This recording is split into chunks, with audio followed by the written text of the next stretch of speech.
Yeah, I just got the message to say you're recording it, so it picked up on Good. it.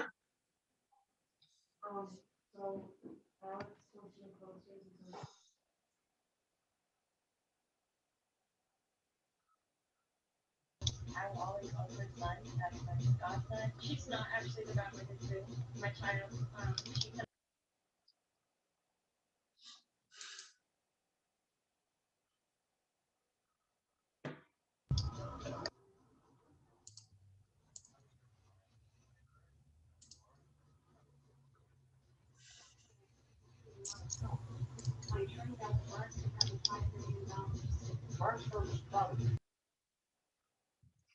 That's funny.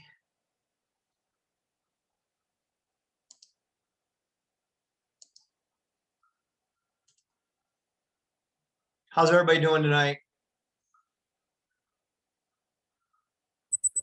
Terrible. Terrible. Yeah, I got a bone to pick with that. One of the questions on that test. I got 17 out of 18, and I'm gonna argue with the head umpire about the one I missed. Oh, what one did you miss? The one we talked about? No. No, the one where the We're gonna do a Zoom meeting and go over it with everybody. But what do you got? the runner hurdles the catcher, Yep. and they said that it's obstruction on the catcher. And I'm going by the hurdle rule. The only time you're allowed to jump over somebody is if he's prone. The catcher is not prone, but they're saying, I believe the way they're saying it is the catcher was not in possession of the ball. So it would be obstruction, but I don't care. If he's hurdling it, that's a safety issue. Mm-hmm. Yeah, I'd have to look at the question and see.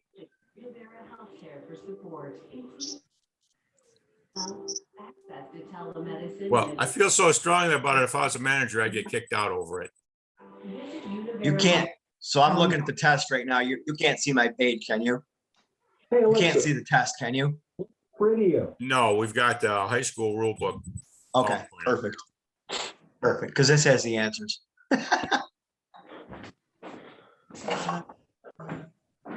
It's the one with the video. Oh, it's a video? Yeah, he's going from third to home and he hurdles the catcher.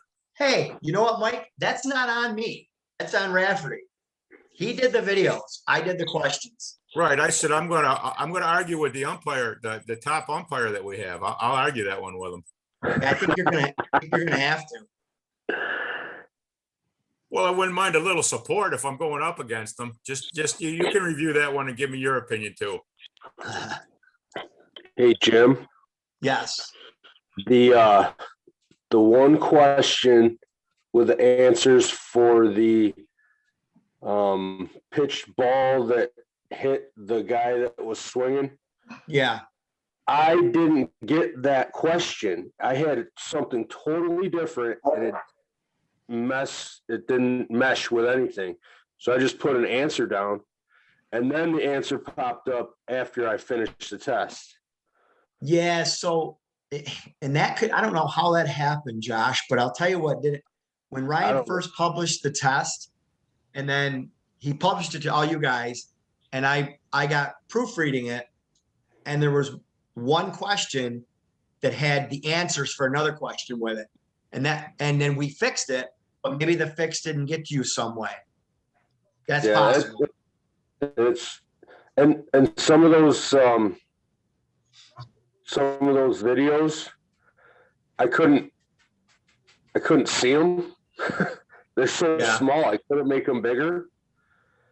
There's a couple, and I couldn't replay it was weird. So I just put whatever down. Got you. It was a pain in the butt, but it was on Easter too. So. All right. If we're ready to roll here,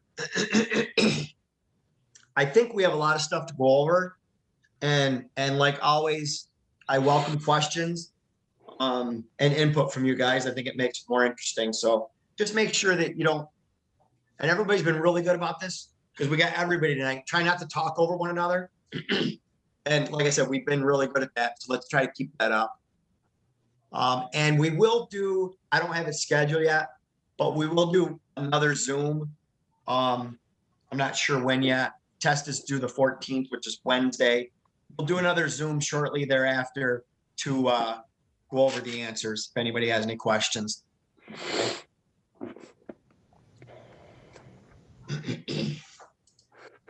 All right, so 2021 baseball rules. And if you got a new rule book, you'll realize that it's a 2020 rule book because the rules they didn't change. There's no updates from 2021 or no new rules in 2021. We're reusing the new rules from 2020. But I thought it was necessary to go over them because we didn't play. And we really didn't have to administer any of the rules. So let's just go over them. And if we got questions on them, please ask. Why is that now? Okay. So we're going to review the rules and some interpretations, New York State adopted rules, baseball considerations for 2021 in COVID-19 protocols. We don't care about those people really. So the first rule change that the Federation has adopted is Rule 314B, which is the designated hitter rule. So before we get into it, let's see if this says it. So we can now use a straight 9 lineup. We can use a lineup with a player DH, okay? And we can also use our 10-man, I like to refer to it as the traditional DH lineup. So those are the 3 lineups that we have. So in the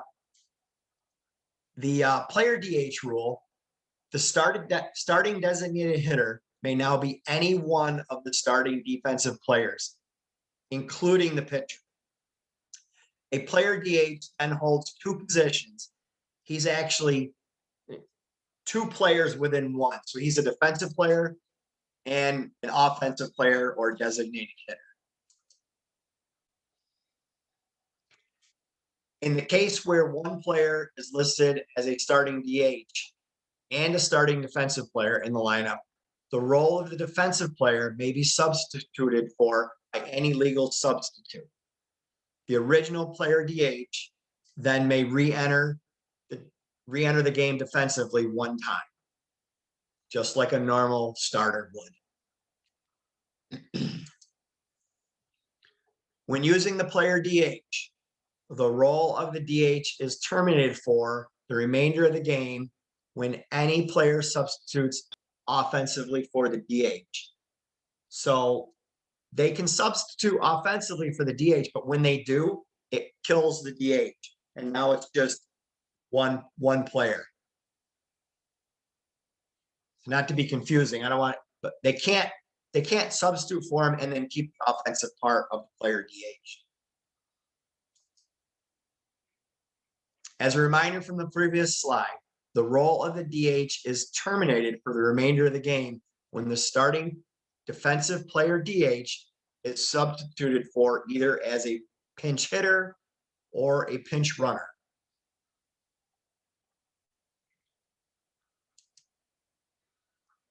Any offensive substitution of the player DH terminates the DH.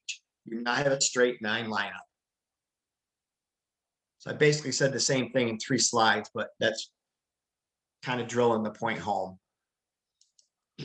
So let's go over some situations, and I'll read the situations and then you guys give me your input on what you think we have. But before we do that, does anybody have an outlying question before we get into it? Okay. So situation number 4, Jones as the player DH grows tired in the 5th inning and is replaced as the pitcher by Coleman. Jones remains the DH in the 6th inning. Jones is then hit by a pitch in the helmet, and the medical staff will not allow him to continue in the game. The coach, A, wants to put Smith in to run for Jones at first base. or B, has Coleman run for Jones? So let's do A first. So in A, the substitution the coach wants to make is he wants to put Smith in to run for Jones at first base. So first question, can he do that?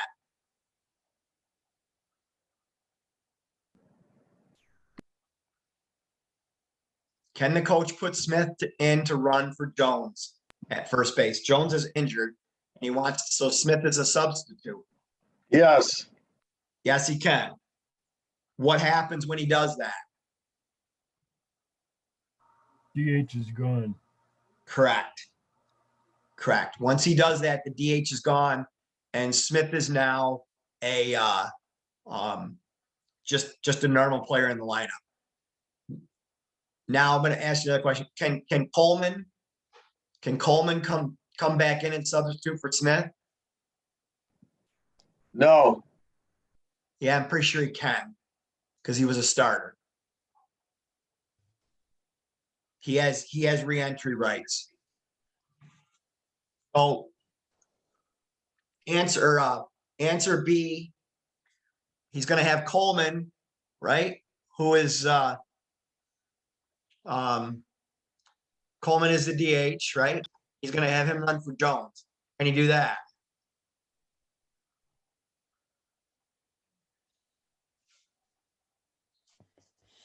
No.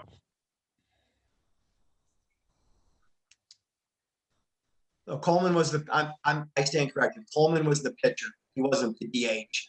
I had to read the question again. So Coleman was the pitcher, and then Jones remained as the DH.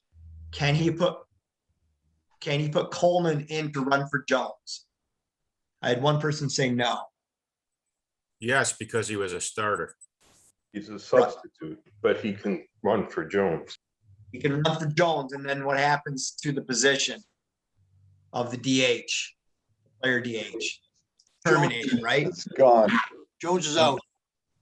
Jones is out. He's out for the injury, right? So he can come back in, and Coleman is now the sole holder of that position in the lineup. Ruling, both are legal actions. In A, the role of the DH will be ended for the game as Smith is an offensive substitute for Jones. Additionally, Coleman will be out of the game since Smith now occupies that spot in the batting order. So he's out of the game, but he has re-entry rights, okay? In B, the role of the DH is also ended. Coleman does remain in the game as the pitcher and will hit for himself in latter at bats. Yeah, but he can only go back into the spot that he came out of, right? Correct. We can't alter the batting order. Batting order stays the same.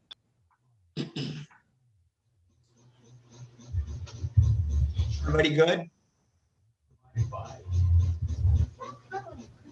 Okay, so situation 5. Brady is the pitcher and the DH and tires in the second inning. The coach brings in Kelly to pitch in the second inning. In the fourth inning, Evans replaces Kelly as the pitcher. In the fifth inning, Brown replaces Evans as the pitcher. In the seventh inning, Brady returns to play first base. Brady's the player DH, okay? And he's replaced defensively, but he still remains the DH through all those pitching changes. Okay. In the seventh inning, Brady returns. Brady returns to play first base defensively. Legal? Yes, Not legal? legal, because you haven't changed the batting order and Brady is a starter. I go along with that. Correct. These substitutions are legal. With Brady remaining the DH in each instance, Brown will be out of the game when Brady returns. Pitcher DH is not locked into a defensive position and may be moved defensively while being locked in the batting order. So unlike that pitcher DH rule that we had from New York State, this allows the player to play any position. So there's definitely a little more leeway with it. Situation 6. Smith is listed as the second baseman DH in the lineup. In the 6th inning, the coach wants Smith to play right field while remaining the DH. Legal or not legal?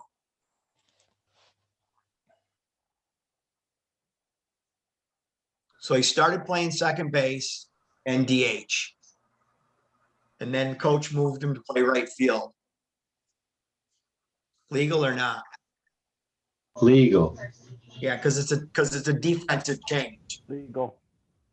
It's a defensive change. Legal. This is legal defensive change. The player DH may move positions defensively while remaining the DH. That would now be considered the right field DH. And if the coach is going to do those defensive moves, I mean, we just like a normal defensive move, we don't need to know that. Situation 10. The home team is using Jones as the player DH option. In the 5th inning, with the DH going 0 for 3 at bat, the coach wishes to use a pinch hitter. The coach wishes to use a pinch hitter for Jones.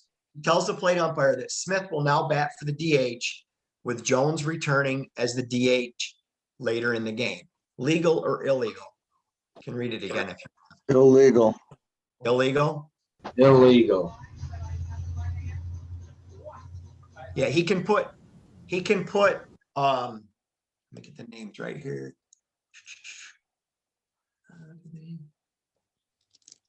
It doesn't give Smith. Tells the player Smith will bet. So Smith can go in, right?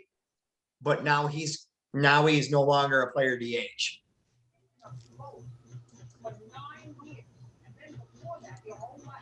Ruling: the coach may use a pinch hitter for the player DH, but when he does, the role of the DH is ended for the game. So Jones has re-entry rights, so he can return later, but when he does, it'll be his defensive player who will bat for himself. Any questions? Is it, I mean, it can be confusing, but it can be pretty easily understood too, if you just kind of remember that defensively, he can change them, right? Like he changed that pitcher 4 times in that one situation. Offensively, anytime he puts a change in offensively, the role of the player DH is done.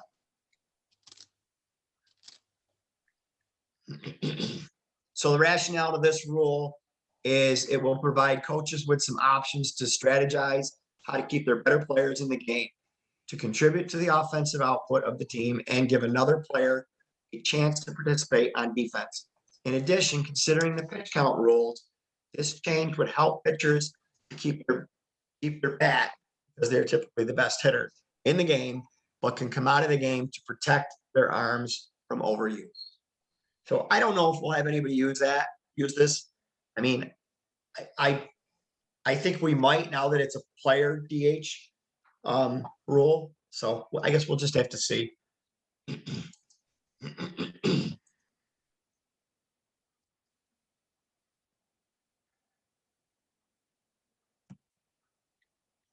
on. Doesn't want to change slides on here. There we go. So what about New York's player DH rule from 2019? How does this rule affect the 2019 rule concerning the pitcher DH? Answer: the rule has been eliminated, thank God. So we no longer have to worry about that. I got a question. Sure. Maybe I'm missing something here, but it looks like player DH is just an expansion of the pitcher DH. It just gives them more alternatives. Yeah, that's exactly what it is, Dave. Yep. That's exactly what it is. It's basically the same rule. It allows you to use any player. Any other questions? Okay, so let's go over some points of emphasis. Okay, designated hitter rule. There are now two options when using the designated hitter: the standard, or I like to call it traditional DH, and the player DH. Teams may also choose to start the game without using a DH, straight nine. All above options must be declared prior to the game. So I think this might have been a question someplace, or maybe I just read it. So if you're at the plate meeting and the coach doesn't have a DH or a player DH listed, and the plate meeting ends, he cannot add one. Okay, he's prohibited from adding one. But that is a good reminder when you do your plate meeting and you're going over the lineup card. Please verbalize and note the DH or the player DH, either a player's number or a name and what slot in the batting order they're batting. So I have number 5. I'm sorry, I have number 32 Edwards as the player DH. Just so we're on the same page with the coach on that. So courtesy runner, we don't use courtesy runners, so it really doesn't apply to us. So if the DH is batting for another player, and he bats, he is the DH. As a result, if a runner comes in for him, he gets on base, it is a substitution, and that player is now the DH. So this is traditional DH we're talking. If the DH is a player DH, he is batting as the DH. The substitution by an offensive player would eliminate the role of the DH. So game-ending procedures, 10-run rule. Associations may adopt it. We have Livingston and Genesee Conference will continue to use the 10-run rule. 10 runs after 5. And that includes Batavia Notre Dame. I believe they play in the Genesee Conference. If I'm incorrect on that, somebody please let me know. But I'm pretty sure they play in that conference. I could be wrong. So 10-run rule after 5. If the home team is leading after 4.5 innings, the game is over. Do not play the bottom of the 5th. Okay. Do not play the bottom of the 5th because the game is over. Even if they want to, for some reason, we talked about this before, the liability, it could be involved in it. Whatever you do, just don't play the bottom of the 5th. Home team's ahead, you get to go home. Reminders, Monroe County League, the Honey Falls, Lima, and Batavia both play in, does not use the 10-run rule. And in sectionals, there is no 10-run rule also. Okay. Does it apply to all levels? It does not. It applies to JV and varsity. Modified has their own separate set of rules regarding runs. They have it depends on the conference. Livingston and Genesee both have different rules, and Monroe does too as well. But they have a runs per inning rule, I think, that they use. And then they also have a time limit that they use. And I think JVs use a time limit too. The 10-run rule does apply to JV games. I do not believe it applies to modified games. You can, though, if you want to, bring it up at the plate meeting. You're welcome to do that. And if both coaches agree, then they can agree to it. But you got to address that at the plate meeting so there's no surprises later on down the road.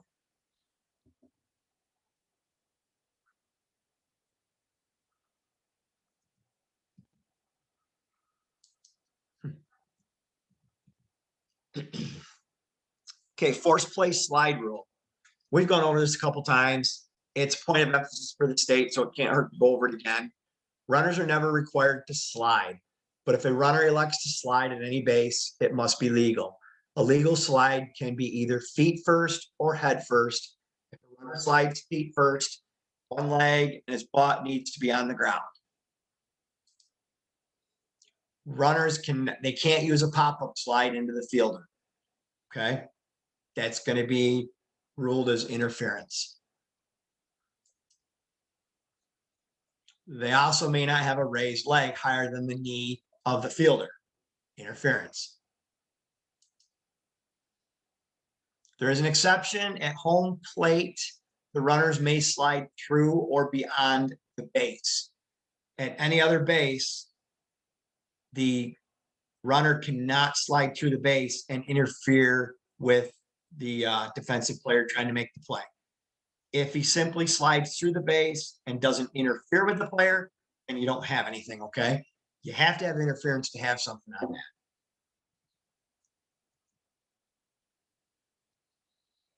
Runners may not slide away from the base in a direction of the fielder, but a runner may slide in a direction away from the fielder to avoid making contact or altering the play of the fielder.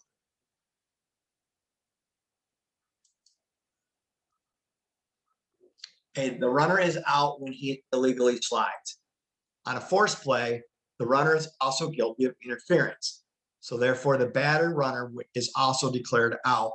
All of the runners must return to the base occupied at the time of the pitch. So that is that's the basis of the forced play slide rule. Interference, and you're going to get 2 outs on it. Got to come up hard, got to verbalize it, got to point. You got to point that's interference. And if they do make the out, we actually had one this past weekend where we had interference at the forced play slide rule, but they still threw the guy out at first. So there was no enforcement of the rule because runners were already out. I got another question. Go ahead. Suppose you got on that nobody out, runner on third, and you call that. Does that runner go back to third? Well, you have a runner at first as well, Dave. Is that what you're saying? Yeah. You said a runner at third. Yeah, runner at first, runner at third, and you got the forced play, double play. Yes. Because of the illegal slide. So the runner on third doesn't score. Correct. He comes back to third. So what about the situation you talked about where you ignore it? Even though there was interference, they made the play. While you're ignoring the interference. So, I mean, I would have to say the run's going to score that. Okay. Because they made the out. Okay. But that's a good question. I never gave it a thought, but you're ignoring the interference at that point. So I don't think you can then penalize. You can't put a penalty in effect if you already ignored the rule. And that's what I'm going to tell the coach. Okay, let's talk about baseballs for a minute. So the rule as of January 1st, 2020 is that the NFHS mark needs to be on the ball and the NOXI mark also needs to be on the ball. Okay. We have been instructed by Section 5 that we are to play the game even if you do not have stamped baseballs. Okay. So I'm going to skip this. So there's no penalty in the rule book, okay, listed. If a baseball does not have an NOXI mark, report it to the coach, team, school, or to Ryan. Still play the game. So that's the directive from Section 5.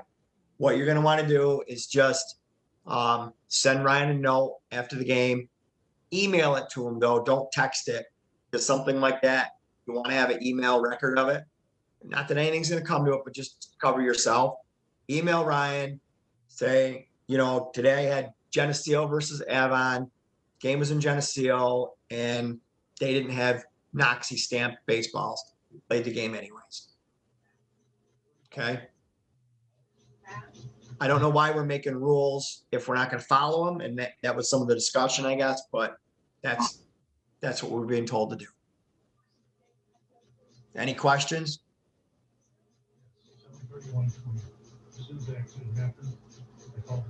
Okay, so the chest protector and or the shirt with the heart guard thing on it there, the catcher has to use one or the other of these. He either has to have a chest protector that's new and has the stamp on it, or he has to have the undershirt underneath it. Are we checking the catcher's or the undershirt?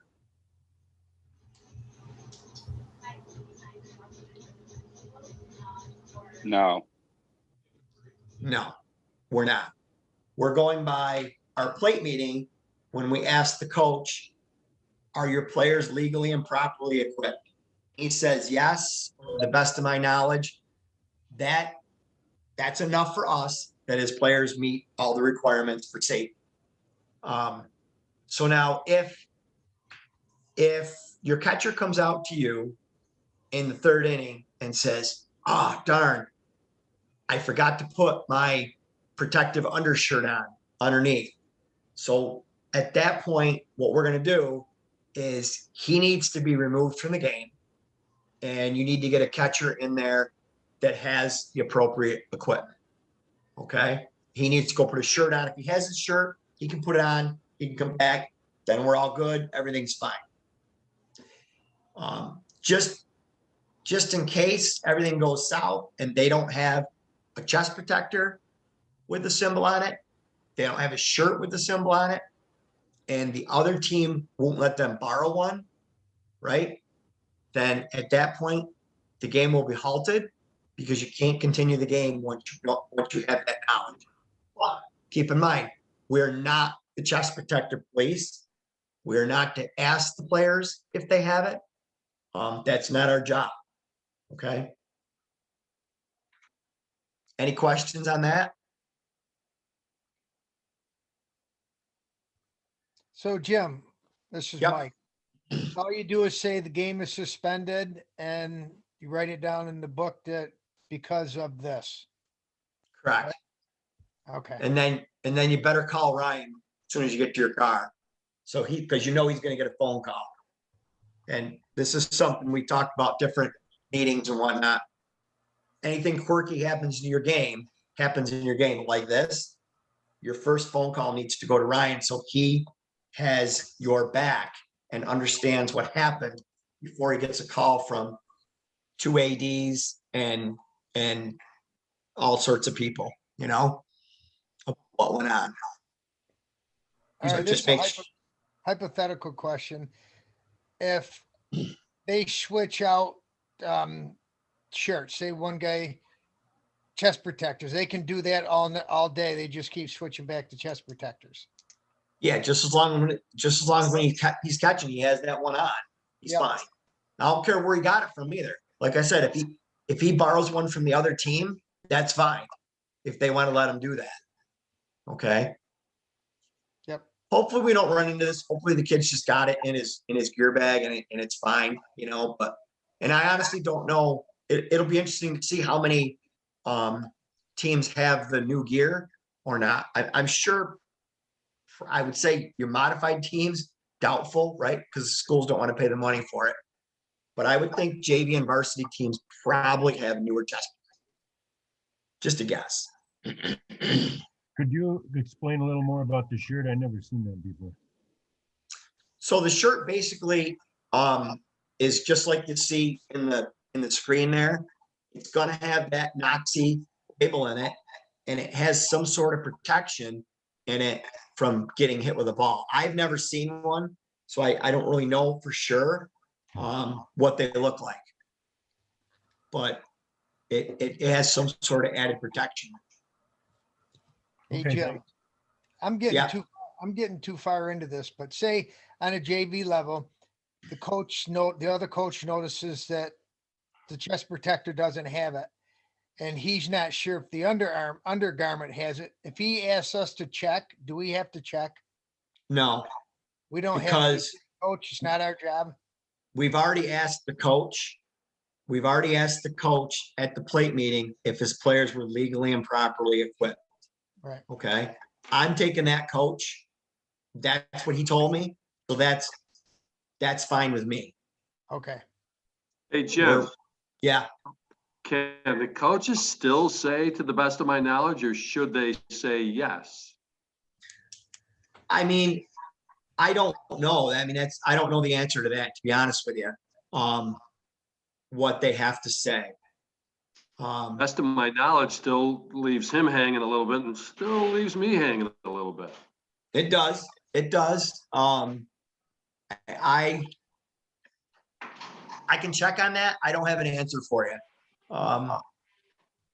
Can a coach, can a That's coach, what, go can ahead. a coach protest if, that they don't have it? And don't you have to, verify whether it's, he has it or not for the protest?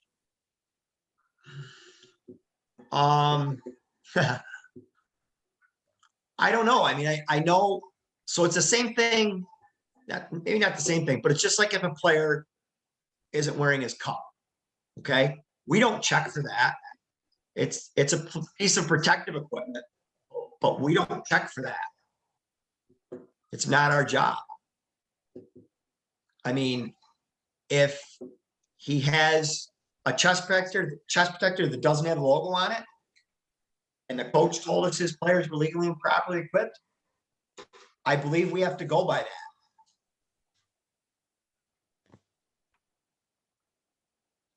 As far as a protest, I guess I really didn't answer your question. As far as a protest, I mean, the coach can protest, I guess, if he wants to. He can protest the game. We're still going to continue the game, right? And I don't know, what proof he's going to have if the player didn't have it on or did have it on. I guess you could say, well, the catcher told me, or I'm sorry, told one of my players when he was on first base that he wasn't wearing his shirt. So, I mean. Well, wouldn't it be the same thing if they protested an illegal bet? Don't you have to check it to find out if it's illegal or not? Yeah, yes. A illegal bat, we do. Yep. So why wouldn't it be the same for the chest protector? Because I don't think we're undressing kids. I don't know. I mean, I'm going by what the coach told me at the plate meeting. Now, if you want to ask him again, the coach in question, I guess you can.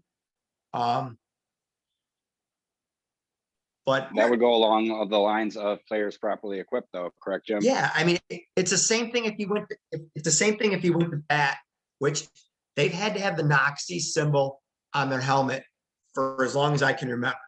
Okay, long time, right? So we're not looking at catchers' helmets, right? Even though he's right in front of us, we're not looking at batters' helmets for that. We don't check equipment anymore. We take the coach at his word that his players are legally and properly equipped. The way they said it to us in the meeting, excuse me, the way they said it to us in the meeting was that unless the player himself comes to you and says he doesn't have his shirt on, then we take it that he does. All right, here's my question. One coach wants to protest the other one. So he's going to put in a protest, but there has to be somebody that can verify whether he was correct or not, because otherwise, if you don't say anything, he puts a protest in, one says yes, one says no. There's no proof either way. The coach told me his players were legally and properly equipped. I don't get why that's not enough. Sounds like his problem. So then I guess we have a non-protest situation where it doesn't matter what he's got on because we don't have any say in it. I believe so. That's my feelings on it. The standard, the liability is on the coach. It's not on us. Okay. As far as enforcement of this rule, only if it's brought to our knowledge. And if it is brought to our knowledge, that player is removed from the game. He can come back in if he has the proper stuff on. Okay.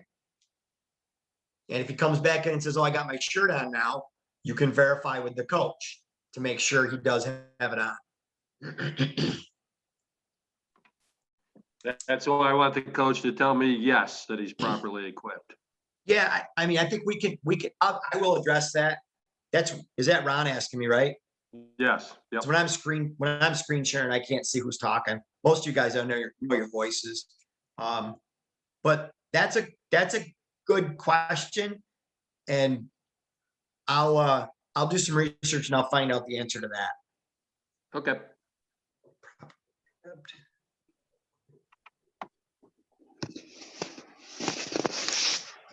Jim, can you hear me?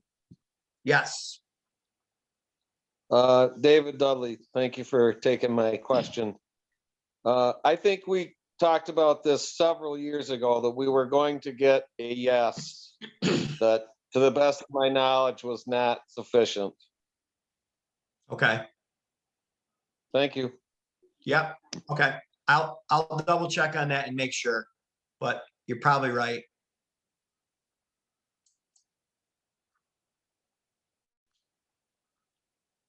Okay, so here, someone asked a question about the shirt.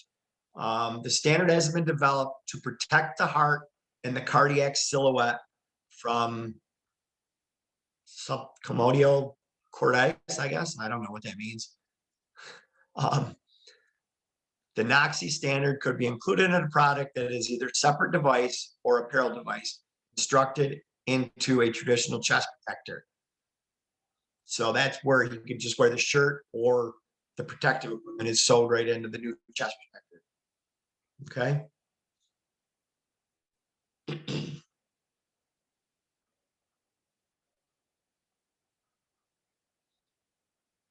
So Elliot Hopkins, I didn't look at who he is. Maybe he's one of the guys on that front page. I don't know.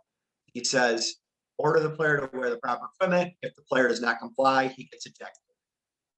I don't think that's ever going to be an issue. He's just not going to be back in the game by the coach, So the plate umpire is to accept a coach's verification. Once it is known that the verification was not totally accurate, the umpire must halt the game and have the situation rectified. The umpire will stop the game and ask the coach if there's a body chest protector available that the catcher may use. The game cannot resume until the catcher is legally equipped. So Jim, when this happens, then the coach is restricted to the dugout. I didn't say that. I don't think it doesn't say that. Why is he restricted to the dugout? Because he was supposedly properly equipped. Okay. So I don't know. I was just basically, it was a question. I'm not restricting him to the dugout for that. I don't think that's in the rule book. Okay. Just good to know. Yeah. So they can also add these, chin guards, face guards, as long as they're, manufactured and meant to be used like that. So again, we went over this before, but state emphasis on proper pitching positions, the windup. Okay, for the windup, the pitcher's non-pivot foot shall be in any position on or behind the line, extending through, the front edge of the pitcher's plate. The set is one of two legal pitching positions. For the set position, the pitcher shall stand with his entire non-pivot foot in a front line extending through the edge of the front edge of the pitcher's plate, and with his pivot foot in contact with or directly in front of and parallel to the pitcher's plate. Pitchers are no longer required to have their entire pivot foot in contact with the pitcher's plate.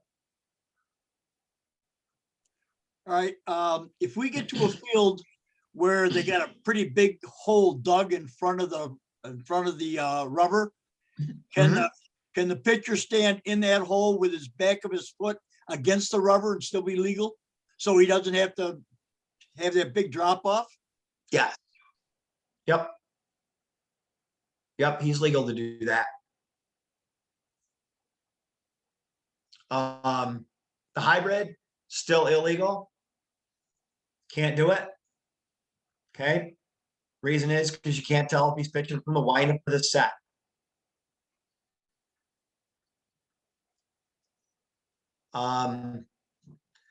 Jewelry, enforcement, religious medals must be taped and worn under the uniform. A medical alert must be taped and may be visible.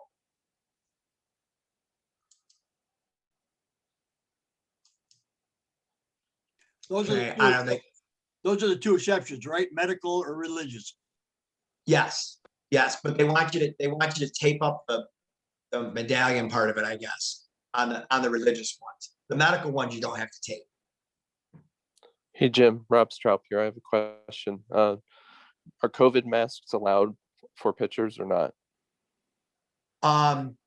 Yes, I believe all pitchers, I believe all players will be masked all the time. Okay, thanks. Yep. Good question. So, for some reason this came up. We don't allow a double first base. Maybe they use it some places. I don't know. Jim, I'm sorry. No, you're fine. Can If I'm pitchers, moving ahead too fast, just ask. That's fine. can pitchers wear white masks? As far as I know, I haven't heard anything that limits what color mask they have to wear. Okay. Jim, Ron Spiata here. Are we still like basketball where we're not the mask police? If they wear them down around their neck or sideways or whatever, it's not up to us to alter that? Yep. Exactly. Correct. You guys are jumping ahead on me a little bit. That's fine. But I got a slide that says that coming up. That's All right. It'll be a quick slide. Yep. So what is this? This is just stuff about speed up rules, which we already have, game ending procedures, which we have. And I did say that earlier. It is in the rule book. Game ending procedures. If both coaches agree prior to the start of the game, then you can use a game ending procedure, such as like a modified 10-run rule, something like that. What's that crossout rule? 4-3-1. I don't know. I'd have to look it up. We do not have this rule. Hold on. I can look. Did not look up to see what it was. It's starting and ending the game. 4-3.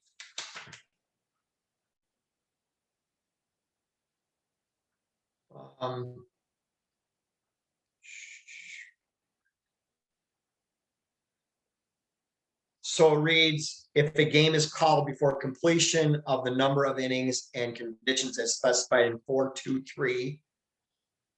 4-3-1, right? The umpire shall declare the contest no game unless play is terminated by 4-2-4. State association adopted, so we did not adopt this rule, so it doesn't apply to us.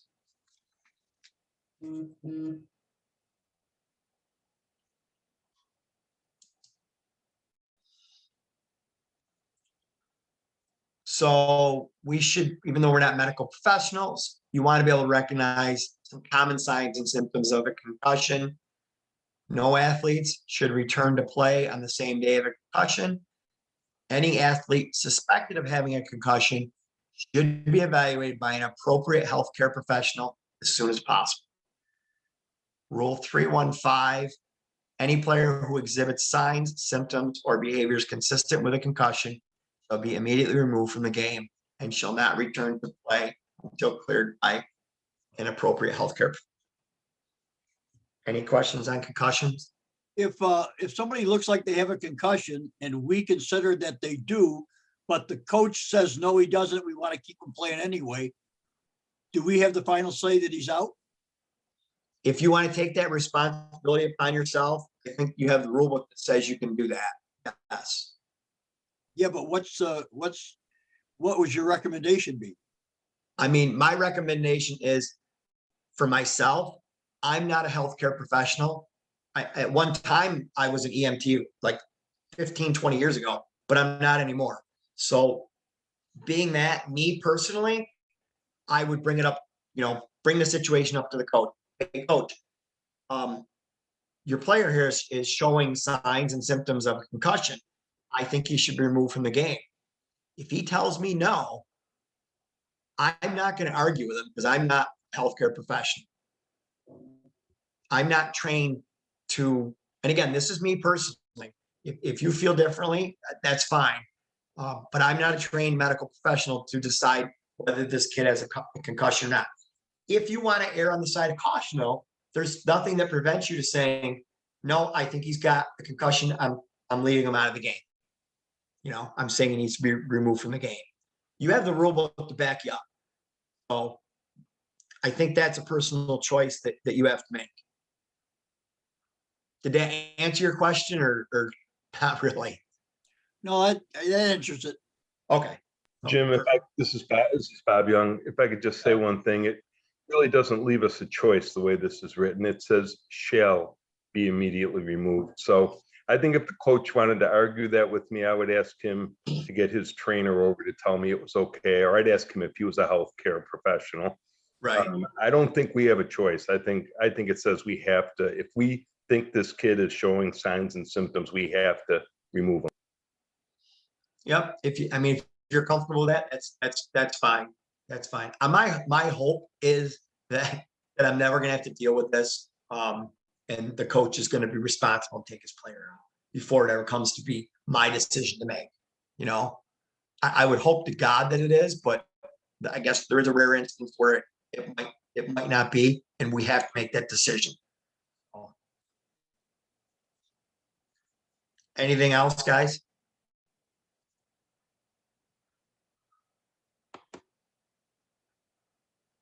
So blood, a student athlete who is bleeding, has an open wound, has any amount of blood on his uniform, or has blood on their body, shall be directed to leave the game until the bleeding stopped, the wound is covered, the uniform and or body is appropriate cleaned, and the uniform is changed before returning to the game. So blood in the uniform, they can't come back in the game, right? Any blood exposure or bites to the skin that break the surface must be reported and immediately evaluated by an appropriate healthcare professional.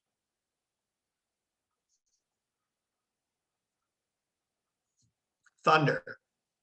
When thunder or lightning is heard or seen, vacate the field immediately. Once play has been suspended, wait at least 30 minutes until after the last thunder or lightning is heard or witnessed. We all know that the clock resets every time we hear thunder or see lightning. So any subsequent thunder or lightning after the beginning of 30-minute suspension will reset the clock. And another 30-minute count should begin.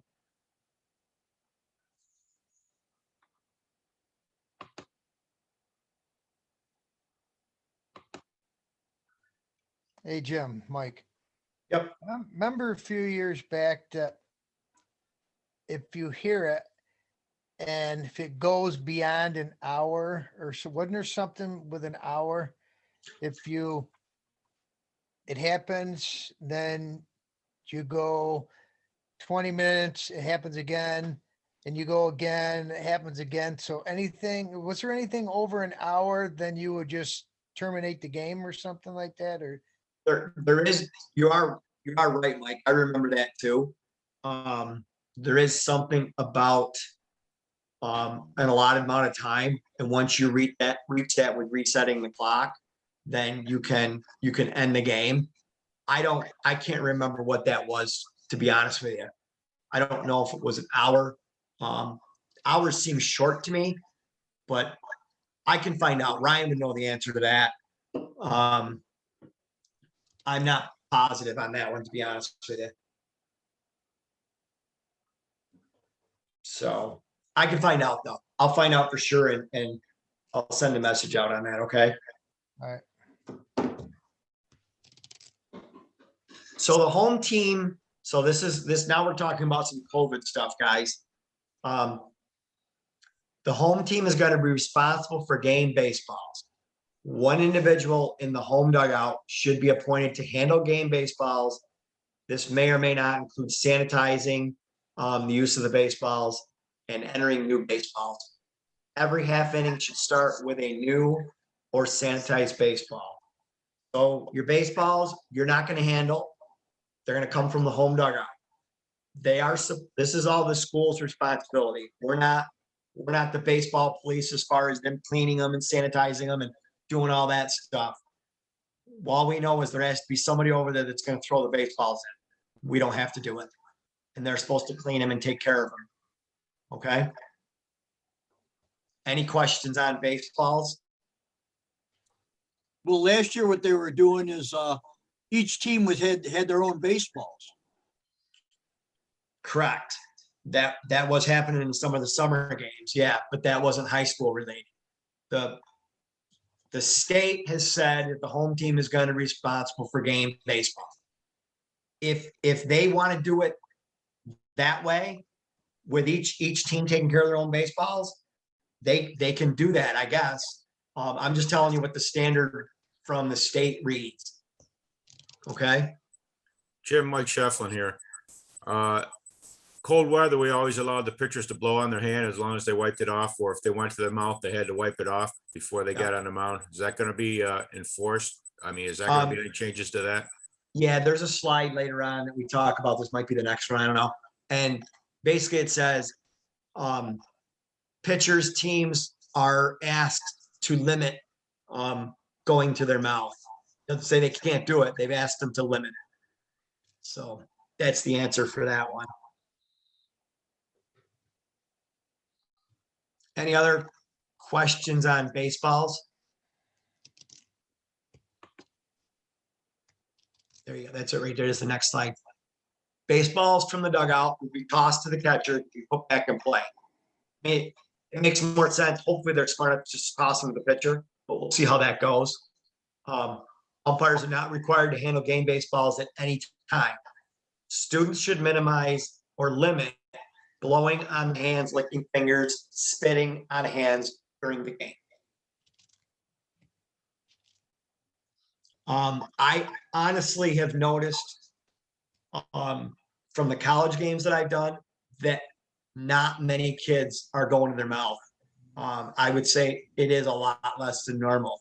I don't know what directives they had or they didn't get, but it doesn't seem like they're doing that as much.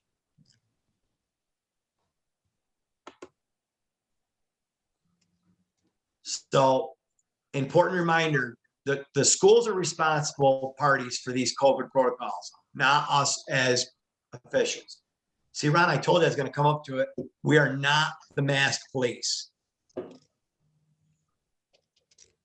So that answers the question about if they pull it down, if they wear white, if they wear a gaiter, if they wear whatever. It's not up to us. Not up to us at all. So plate meetings, guys. Socially distanced plate meetings will occur prior to the game with head coaches only. Each team shall provide the umpire with a lineup card as usual.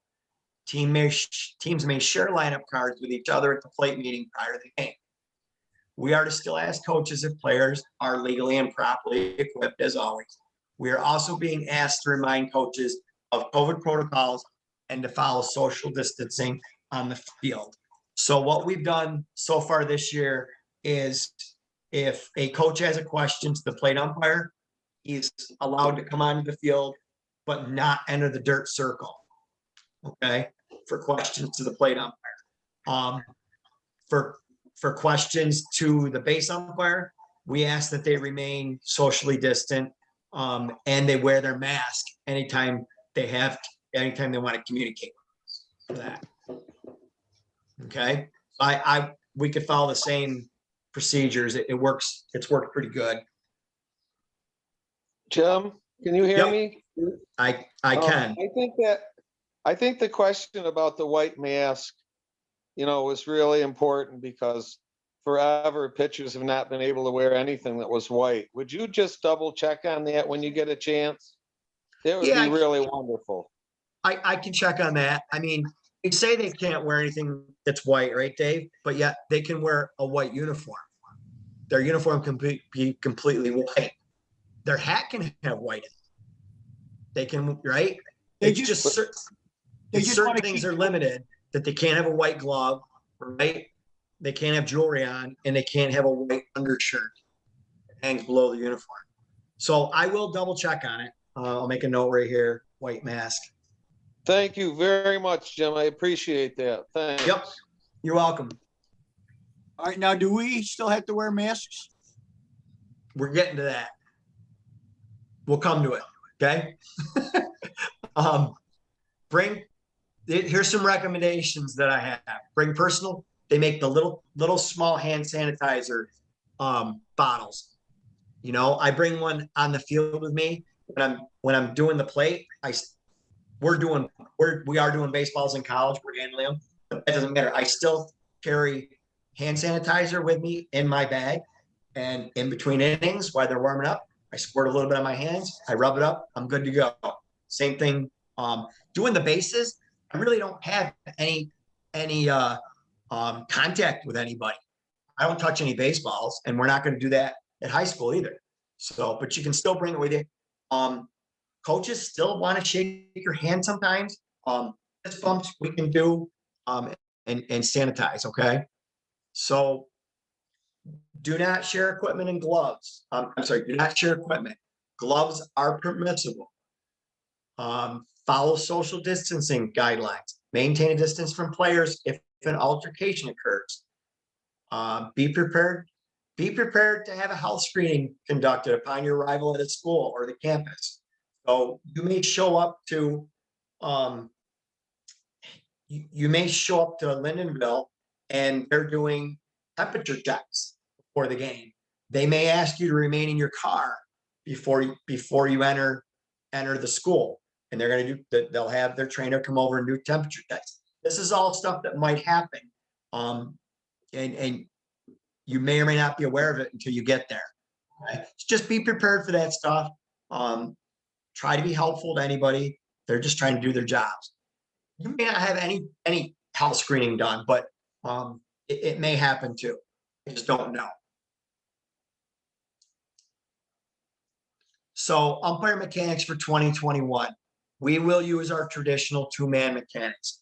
Every association, just like we did in the summer, can adopt the mechanics that they want to use.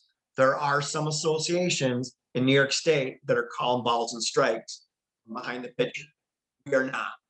We are using our normal mechanics. All umpires are to wear a mask prior to entering the field. So mask recommendations are as follows. Wear a blue mask if you wear a blue, red, or powder shirt or a blue jacket. Okay. Wear a black mask if you wear a black shirt or black jacket. These are just recommendations, and to try to give us some, just like we do with our uniform, some uniformity when we go out there. If you want to wear a different color mask, I'm not saying you can't, but these are just recommendations so we all kind of look the same. There can't be any writing or mask. I'm sorry, there can't be any writing on the masks other than like manufacturer's logo. Like you might have a mask made by Under Armour and it's got a little Under Armour logo on it. That is fine. You can't have writing across the mask like your favorite sports team, Yankees or Red Sox or something like that. You can't have that on the mask. And gators are not allowed. Okay. Again, this is for us. We're policing ourselves. It's not for the students. We're not policing them. If they're wearing a gator, then we're not allowed to. So there's a couple questions we're asked about masks. Yes, we wear them. Anytime you go on the field, you wear them. Okay. Any questions on mechanics and masks? Well, it says there, we got to wear a mask prior to entering the field. Can we take it off once you're in the field? No, that's not what that meant. You cannot take your mask off. I mean, you can take it off if you have to, maybe you want to scratch your face or, just drop it for a few minutes while play isn't going on or something like that. I'm not saying you can't do that. But you have to have the mask on. Trust me, guys. I don't know for sure, but I bet more likely than not, your games are going to be videotaped by somebody, by a school, because I know for a lot of the other sports, they were doing, videos. So they're limiting the number of fans that are at the game and they're offering them video. So if you're on a video and you're doing the bases and you don't have a mask on, all someone's got to do is complain about it And then Ryan's gonna have to deal with it. And I don't know if it'll mean losing games. I have no idea, but you're better off just doing it. It's not that hard.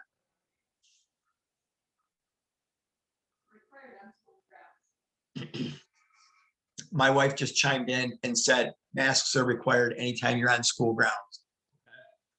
That's what she works in. So anytime you enter the grounds, you got to put it on.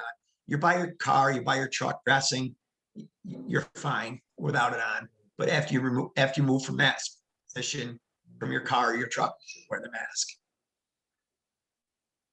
Any questions? Any other questions? I got a question. Okay. Is everything about appeals the same as it's always been, or is that changed? In reference to what, Dave? Still get live ball appeals, player appeals, coach appeals, whatever. Yeah, nothing's changed. No. Okay. Anything else? Okay, so health and welfare. That's not it. If you have any COVID symptoms prior to the game, contact Ryan immediately. You should do a daily health screen yourself each day. If you have a high temperature, a cough, if you have loss of taste or smell, or a runny nose. These are all symptoms, and you should call Ryan and let him know, and you should probably be taken off the game. Just in case, okay?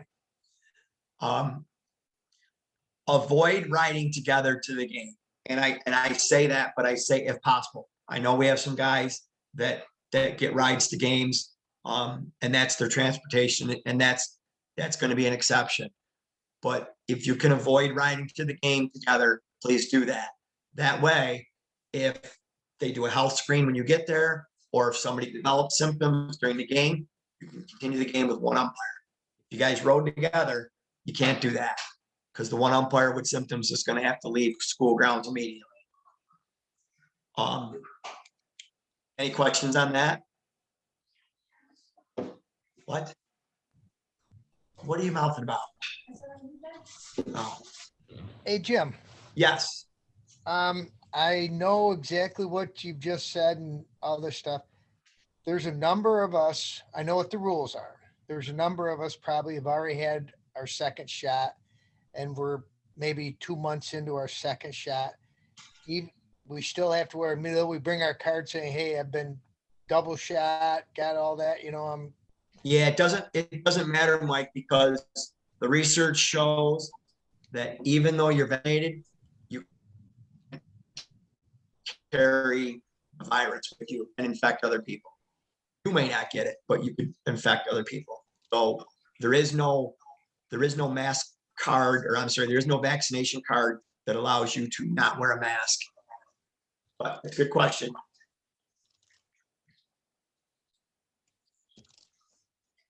So this year more than ever, guys, communication with your partner is more vital than ever. Please confirm the game time, the school you're at, field location, if you're at a JV field, the Lima field, the Rush Henrietta field, where you plan on parking in relationship to where the field is.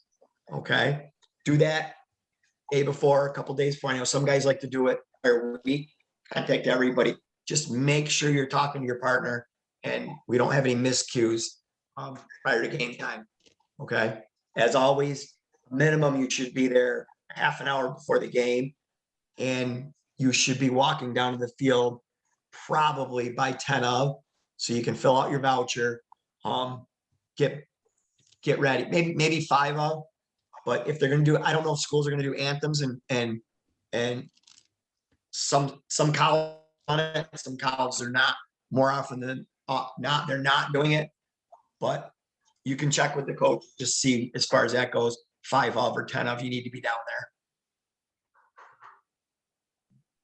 Jim? Yep. Can you hear me? Yes. It's Papasino. I just, it's 1 hour after it starts raining is the max. I did it 2 years ago when Ryan told me it was 1 hour. at max, and then you call the game. Okay, so if you've gone, so for an example, if you've gone 30 minutes, and you hear another thing there, Yeah, or say you go 25 minutes, you hear thunder, you reset the clocks, and you're in that second 25-minute thing, and you hear it again, and you can be done, because that's going to take you past the hour. yep. Thanks, Pat. I appreciate that. So I think, Mike, you were the one that said it was an hour, so you guys were right. I couldn't remember. All right, some game management tips, guys. Being that these teams haven't played in a year, they've had a year off, the kids haven't played. I don't know if they're going to be right and ready to go, or if they're going to, be lackadaisical or what. Just some tips to keep your game moving, keep your pitchers moving. Some teams like to take time between the innings. You can potentially save up to twice per game by keeping the game moving. And that's simply counting your pitches, knowing that your new pitcher gets 8 completed within 1 minute. Okay. And that 1 minute's timed on a new pitcher. He's timed from the time of the first. Okay. If you have a pitching change, the base guy can help your partner out in a pitching change by the plate guys writing it down, count pitch for him. All right. So he knows he's already thrown 3, and then the plate guy can start counting. Returning pitchers, 5 pitches completed in 1 minute. This is the important part. 1 minute time from the third out of the previous half inning. It is not much time. And if they, are dilly-dallying at all getting out there, they're not going to throw their 5 pitches in a minute. So just be vigilant on that. Keep them going. If you think if you don't have a stopwatch, but you're pretty sure he's going over a minute, you can limit him. You can, at the third pitch, you can say throw it down, right? So It says a ball can be added to the batter, but the question on the test says if you answered it that way, that a ball can be added, then your answer is wrong. I think my answer is wrong. I actually, yes. I don't believe a ball can't be added. I just looked up that rule tonight, but I had this on the slide beforehand and I never got around to changing it.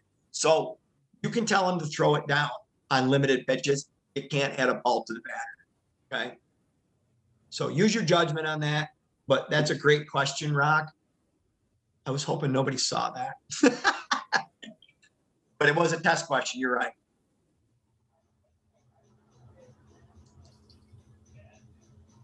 On granting time, if the defense is throwing the ball in and they simply want to kill the play, they'll throw it to their cutoff, shortstop, second base, whatever. He'll ask for time. Ask him, what do you want time for? Keep the ball in play. Give the offense time if it's needed for a stolen base. If he steals, he's got to take equipment off or whatever it might be. That's fine. But try not to give the defense time unless there's a player out of position and they need it for that, or there's an injury. Don't give them time. Keep that ball in play. Keep your batter in the box. Keep him in the box, call strikes and balls. He's got to keep 1 foot in the box. Be vigilant on this, guys, to keep your games moving, okay?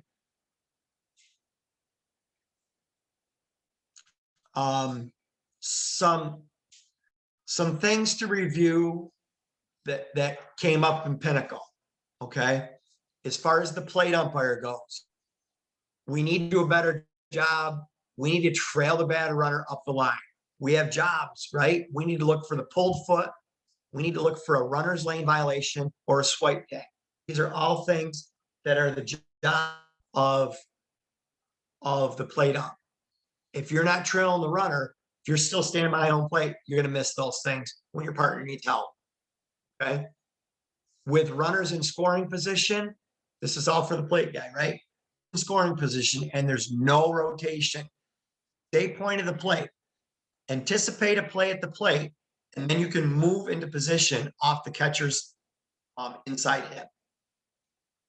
On a pass ball, let the catcher work around you, the pass ball. Moving of your feet will inevitably put you in the catcher's way of retrieving the ball.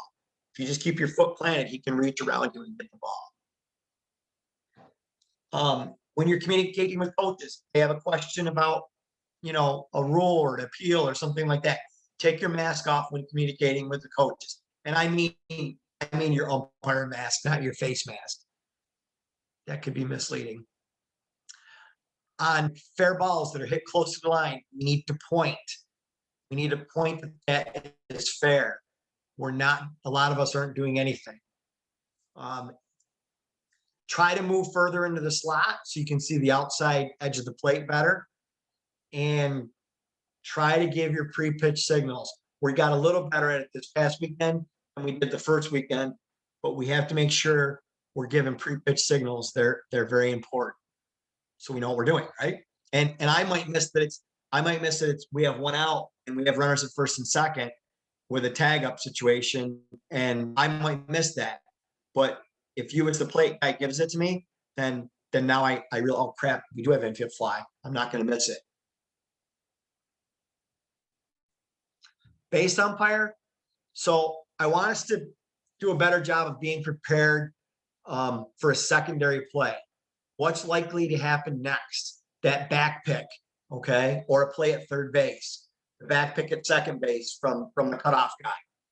And again, pre-signals on pickoff plays at first base. All you need to do is just take that one step in and pivot towards first. And this one here, the next one is really important because we still have a lot of guys that are doing this. When you have a runner at third, move in towards the mound on a runner when he's at second, stealing third, okay? Do not trail the runner to third. Same thing if you have a R1 on a bad ball of the outfield and he's going to third and your plate umpire says, I'm staying home, right? Because there's a possibility of a play at the plate. So he's going to stay home. Go in towards the mound. Don't trail that kid running. You're going to be looking up at the back of the play. So you need to get an angle and go in towards the mound to get your angle on those plays at third base. And that's all I got for that. Any questions on any of that stuff, guys?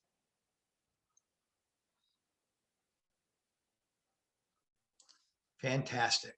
Hold on.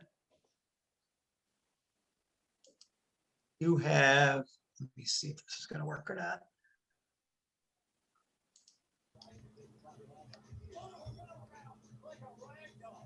You guys can't see that, can you? You can't. What do you see on my screen? I gotta, never mind. I know what you see. I gotta change it. There we go.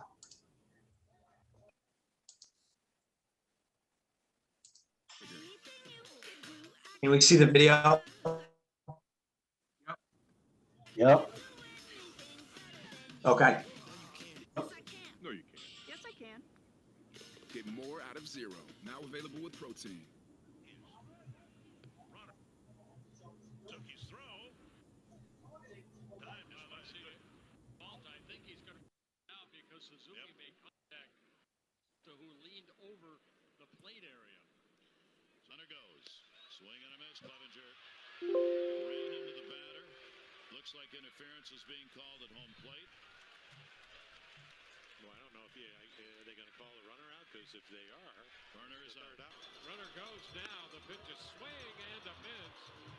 And on the backswing, that caught Bobby Wilson. And they're going to call the runner out. So Ortiz strikes out. Runner goes, swing and a miss, throw down to second, and it's a little too tall. And they're going to call interference on Hamilton and send the runner back. Again. He's out. They're going to call him out. Well, let's see what happened. Did he leave the batter's box? He did an extension last. Having a much better second time through the batting order. There's a bunt, foul, one strike, and they're calling him out. Home plate umpire Ben May saying Almonte bunted the ball when he was out of the box, and he is out very quickly here, starting the fifth inning. Santana, same thing. There's a good bunt by Lindor. Carnes will have a play of throws, and he throws it away. A run's going to score. Lindor will go to second, and the Indians, two batters in, lead it 1-0. And this is a team that has not scored a run since Friday night, last Friday. Reaches out, taps one back towards the mound as Lackey will pick and throw, and it's going to hit the runner. But he was inside the line. We'll see what they do. He's going to be out, and the right call by Eric Cooper. This is going to bring Jim Leland out, but he was running inside the line. Little number off the end of the bat. Porcello going to try and keep it in foul ground, but it rolls. Or fair, rather. And now they're going to say that he touched the ball. They're calling him out. Any questions on any of those guys? I got another one I want to show. Bear with me a minute.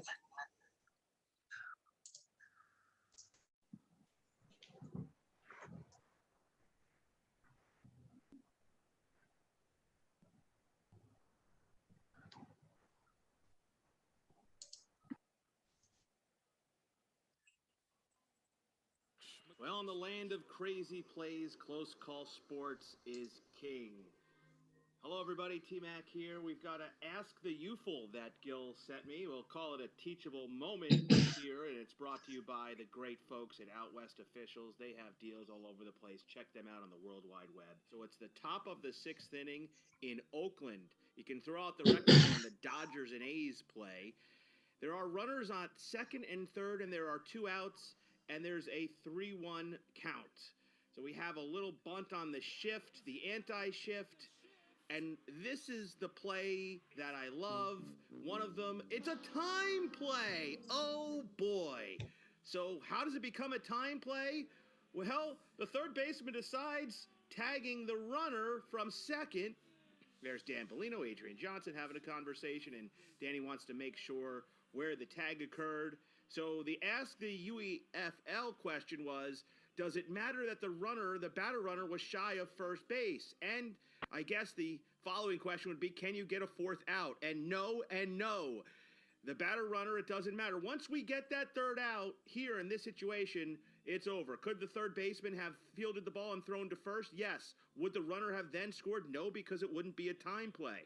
But because R3 crosses home plate before R2 is out, this becomes a time play, and the Dodgers get a run.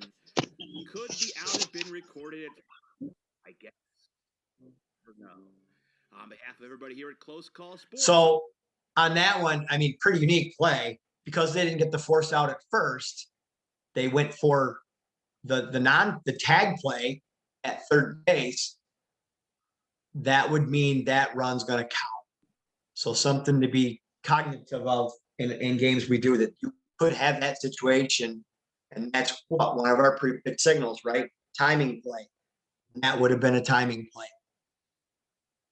Any questions on that one? Okay, let's see.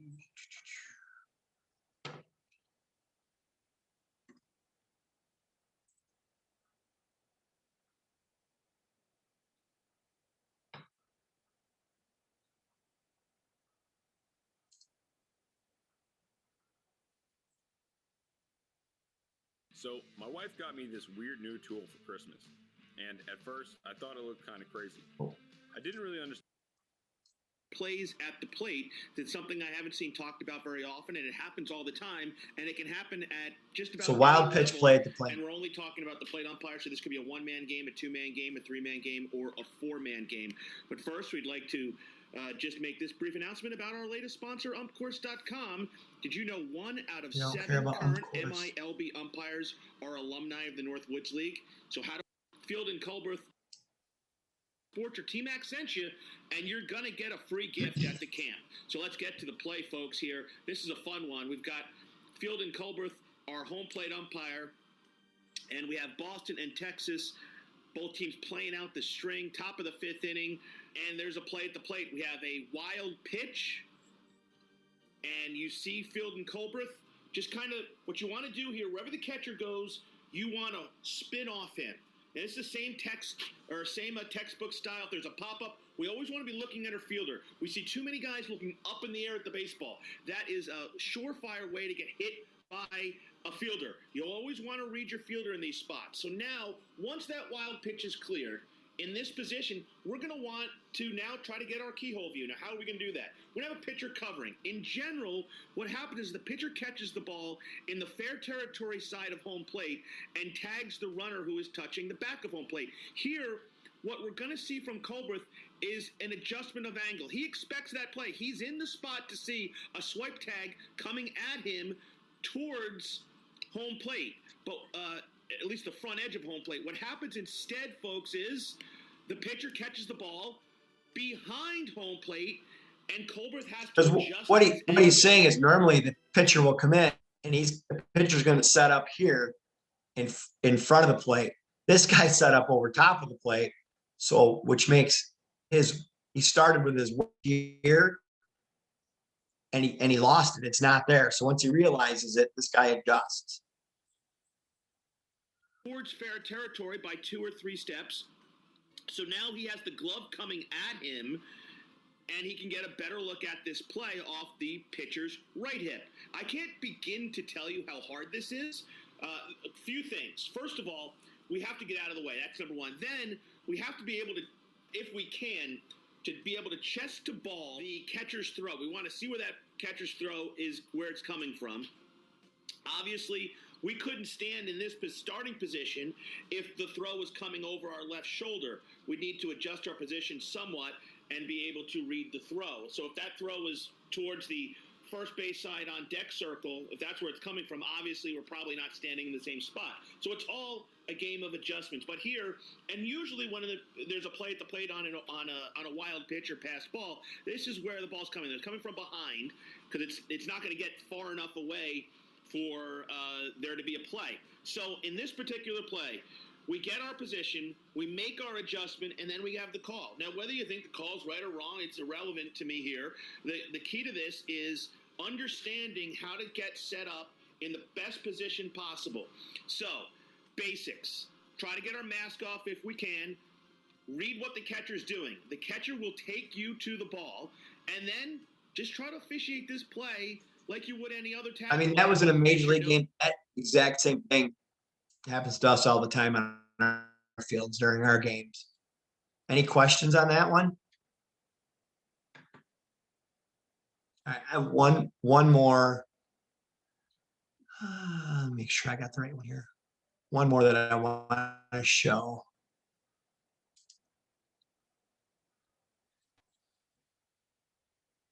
This life-saving device stops a person from choking in seconds. Do you know what to do? And we welcome you to this week's Teachable. T-Mac here, and we're brought to you by the Ump Course. Just go to umpcourse.com and learn more.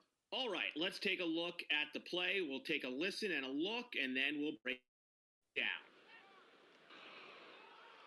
Breaking for home, Arozarena. Here's the throw, and he's in there. And that indeed is a whacker of a play. Did he get the left hand in or did he not? But we're not really that concerned about whether you think the call is right or wrong. What I want to focus here is some great umpiring by Alfonso Marquez, who's our home plate umpire. Dan Bellino has first base.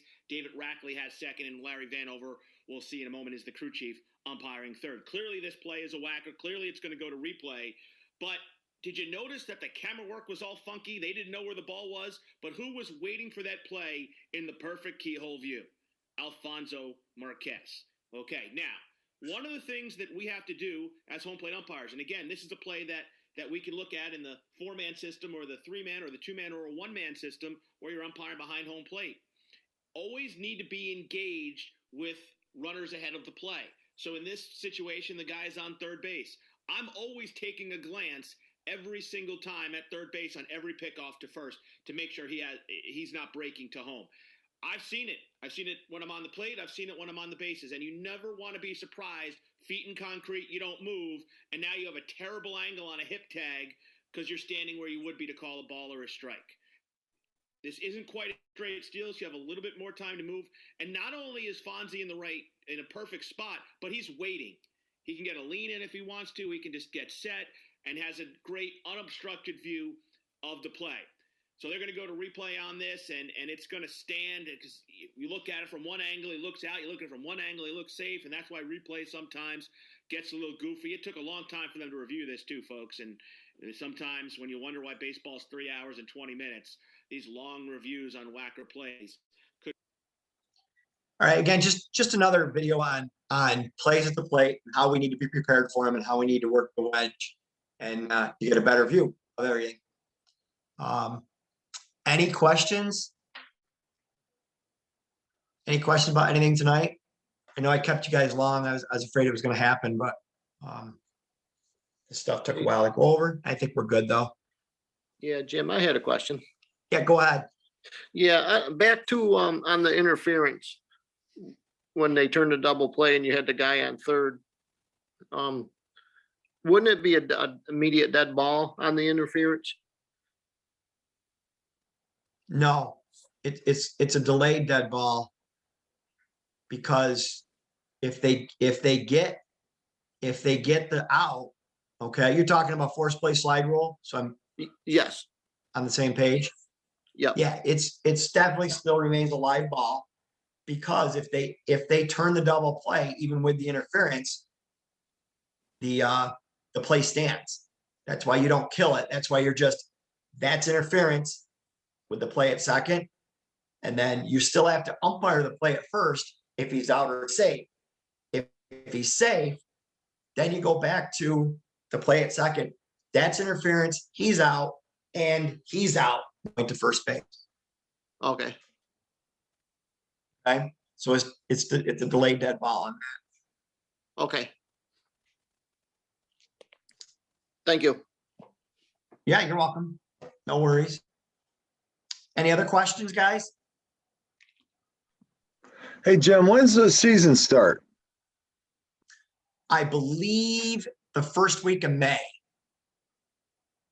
So I'm not exactly sure what day. Ryan did get the schedule from Livingston County. Does not have from Genesee County yet. I believe it's May 4th. May 4th. Okay. Each association could be different though. You know, like Monroe County, they're like running 2 weeks behind us, and then they're going to play 2 weeks later. So they're not starting till like that second week of May, Monroe County. Jim? Like around the 14th, 13th, 14th. Yes. This is Pat Pacino again. I saw the Notre Dame coach the other day, and they start on May 4th. Okay. That's what he told me officially. Okay. All right. Yeah, so that would be good. That would be us then. So May 4th. When's football done? Does anybody know? You should know, right? This is their last week before sectionals. Okay. Last regular season game this week? Yes, sir. Okay. No, All right, we got some regular season games next week. Football does. Monroe County, right, Mark? Yeah, right. Monroe County, all of Section 5 football. It's going. I've got games Sunday, Monday, and Tuesday next week. Varsity. Yeah, probably Monroe County though, right? Because I know they were going later with football and starting baseball later.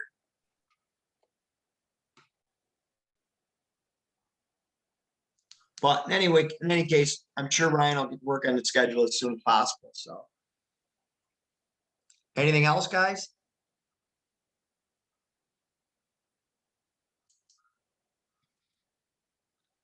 All right, well, I appreciate everybody tonight and sticking with us.